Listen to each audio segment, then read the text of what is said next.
नमस्कार, मैं फिर आप लोगों के समक्ष उपस्थित हूँ एक नई कहानी के साथ। एक बार की बात है, जेठ की दोपहरी थी, प्रचंड गर्मी पड़ रही थी।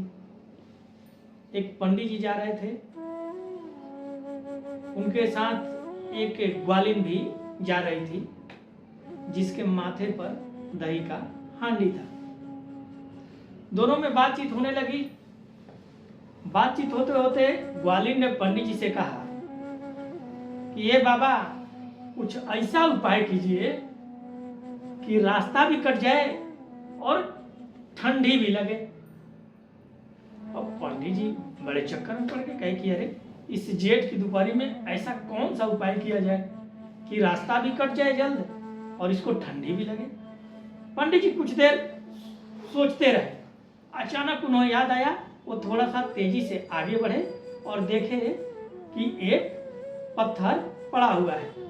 उस पत्थर को उन्होंने उठाया और मार के उसके हांडी को फोड़ दिया।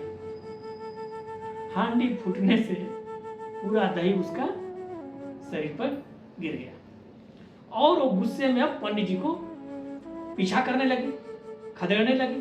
पंडित जी भागने लगे। भागते भागते भागते भागते ग्वालिन राजा के पास पहुंची और पंडित जी की शिकायत की। उसने कहा कि देखिए महाराज, इस पंडित जी ने मेरा दही का हांडी तोड़ दिया है। राजा ने पंडित जी को बुलाया। बोले कि अरे पंडित जी, ये बताइए आपने ऐसा क्यों कर दिया भाई कि इस गरीब का आपने हांडी तोड़ दिया। तब पंडित जी ने कहा कि महाराज, इस जेठ की दोपहरी में जब हम और ये आ रहे थे तो इसने कहा कि ये पंडित जी एक ऐसा काम कीजिए कि रास्ता भी कट जाए और ठंडी भी लगे। अब बताइए महाराज, मैंने इसका हांडी फोड़ दिया, जो दही गिरा तो इसको ठंडा लगा, और ये जो मुझे खदेड़ते हुए आई तो इसका रास्ता भी कट गया। तो इसके दोनों जो इसकी मांग थी मैंने पूरी कर दी है। अब महाराज, अब आप पर निर्भर करता है कि मैंने गलत किया या सही किया।